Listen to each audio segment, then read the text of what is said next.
stripping roadshow this week is in Whangarei at the hospital, and we're going to be stripping these amazing carvings, and very shortly they're going to be dismantled or removed and sent out to a carving shed.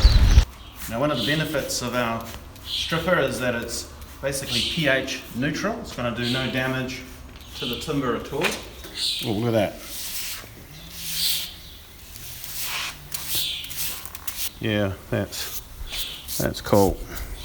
This Pou is actually depicts Pona Harakeke, and he was chief of the Ngāti Ruangaio Hapu of Ngāpuhi.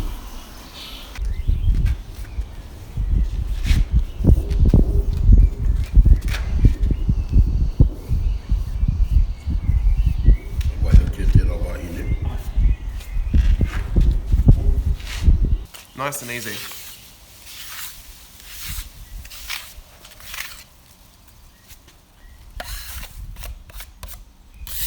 This is timber that's actually going up and down, folding, and it's gives this real kaleidoscope effect. It's 3D.